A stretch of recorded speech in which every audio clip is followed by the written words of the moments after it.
విశ్రామ్ విశ్రామ్ నువ్వు ఎటు back line మొత్తం హ్యాండ్స్ అప్ పైకి లిఫ్ట్ చేయి. నువ్వు అటు నుంచి స్టార్ట్ చేయి. అటు నుండి నువ్వు ఇటు నుండి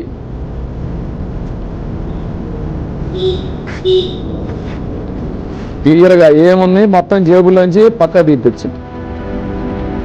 పక్కన పెట్టు పెట్టి అక్కడ ఏమున్నాయి అది పెట్టండి. పక్కన పెట్టచ్చు. సెల్ ఫోన్లో అంటే పక్కన పెట్టి ఇంకా ఏమున్నాయి అవి కాకుండా ఏమున్నాయి. అయిపోయిన వాళ్ళు హ్యాండ్స్ దించు.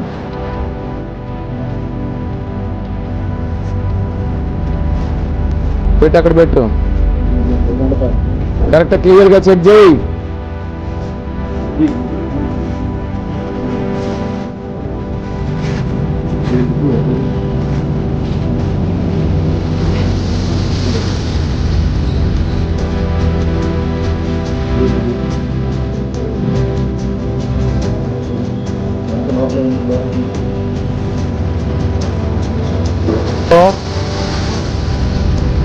తాగి ఉన్నవాడు చేతులు పైకి లేదు.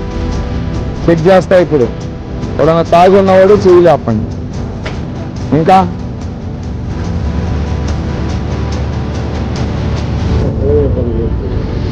నేను తీసుకెళ్ళి కూర్చోబెట్టి ఏం చెప్తామరా నీకు? మరి ఎందుకు తాగి వస్తున్నారు? ఎందుకు తాగి వచ్చాడు వాడు?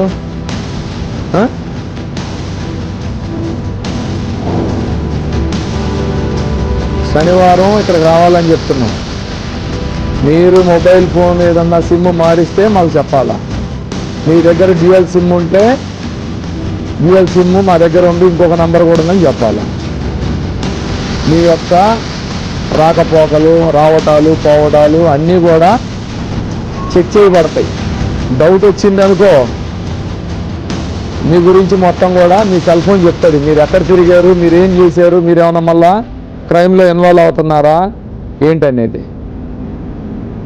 అర్థమవుతుందా? మీరు ఏదైనా నా దగ్గర దాచి ఎక్కడైనా ఒక చోట చెప్పి ఇంకో చోట చేసి ఇట్లాంటి పిచ్చి పనులు కనుక చేస్తే మాత్రం ఆ కాన్సిక్వెన్స్ వేరే ఉంటుంది. మీరు ఇబ్బంది పడతారు. మీకు చెప్తుంది ఒక చేశారు, మీ మీద రౌడీ షీట్స్ ఓపెన్ అయింది. మీరు పద్ధతి మార్చుకొని మేము ఏ క్రైమ్లో ఇన్వాల్వ్ కాము, నార్మల్ పబ్లిక్ లాగా మేము కూడా ఉంటాము అని మీరు నిరూపించుకోవాలా. అప్పుడే మీ మీద షీట్స్ సీనియర్ అధికారులకి చెప్పుకొని పద్ధతిగా ఉంటే సర్టన్ ఇయర్స్ ఎక్కడా కూడా ఎలాంటి క్రిమినల్ యాక్టివిటీస్ లేవు, వీళ్ళ బిహేవియర్ మార్పు వచ్చింది, బాగున్నారు అన్నప్పుడు ఇయర్లీ లాస్ట్ ఎండింగ్లో మీ మీద షీట్స్ ఓపెన్ చేసినవి రద్దు చేపిస్తాం, క్లోజ్ చేపిస్తాం. అప్పటి వరకు ఆ తర్వాత కానీ ఎప్పుడు కూడా ఎలాంటి చిన్న కేసుల్లో కూడా మీరు ఎలాంటి అల్లర్లో కానీ ఘర్షణలో కానీ ఉండకూడదు. రాత్రి 10 దాటిన తర్వాత ఎవరైతే రౌడీ షీటర్లు ఉన్నారో రాత్రులు నాకు ఎక్కడా కనపడకూడదు. ఒకవేళ కనిపిస్తే అదేదన్నా కానీ ఏం చెప్పాం,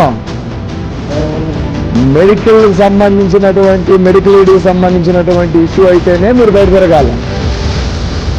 లేదు ఇంకేదైనా నిజంగా ట్రైన్ జర్నీలో మీ బ్రదర్నో, మీ మదర్నో, మీ సిస్టర్నో ఎక్కించి తీసుకెళ్ళి పంపించడానికి మాత్రమే, అలాంటి వాటిని మాత్రమే యాక్సెప్టబుల్. మీరేదో తాగుతానో తిరుగుతానో రోడ్డు మీద కనిపించారు అని అంటే మాత్రం చాలా బలంగా చట్టాన్ని మీ మీద ఇంప్లిమెంట్ చేయాల్సి వస్తుంది. ఒళ్ళు దగ్గర పెట్టుకోండి, పద్ధతిగా ఉండండి. సొసైటీ జేబుల్లో మీ ఇష్టం వచ్చినవి పెట్టుకొని ఇక్కడికి రావటం, ఎవరైనా కౌన్సిలింగ్కి డ్రంకన్ కండిషన్లో అటెండ్ అవటం, ఇలాంటివి ఏమాత్రం కూడా ఉపేక్షించాం. మీ మీద ఆల్రెడీ బౌండ్ ఓవర్ చేస్తున్నాం 5 లక్షలకు ఒక్కొక్కరి మీద. అది 6 months పీరియడ్ ఉంటుంది. ఈ 6 నెలల్లో మళ్ళీ ఏదైనా మీరు ఏ చిన్నపాటి క్రైమ్లో అటెండ్ అయినా, మీరు ఏ చిన్నపాటి క్రైమ్లో ఇన్వాల్వ్ అయ్యారు అని అంటే మాత్రం మీ మీద ఆ 5 lakhs నోటీస్ సర్వ్ చేయటం, మీ దగ్గర నుంచి స్థిరాస్తి పరంగా కానీ చరాస్తి పరంగా 5 లక్షలు కూడా గవర్నమెంట్ సెక్టార్లోకి వెళ్ళిపోతుంది. అటెండ్ కావద్దు, ఎలాంటి అఫెన్స్లో మీరు ఇన్వాల్వ్ కావద్దు. మీకు టోటల్గా ఓవరాల్గా చెప్పేటువంటి పరిస్థితి ఏంటి? ఇప్పుడు ఏం చెప్తున్నాం? మీరు పద్ధతి మార్చుకొని, మేము రౌడీలం కాదు, సాధారణంగా తిరిగేటువంటి పౌరుల్లాగే మేము కూడా ఉన్నాం. క్షణికావేశంలోనూ గత పొరపాటు చేసాము, మేము దాన్ని సరిదిద్దుకుంటున్నాం.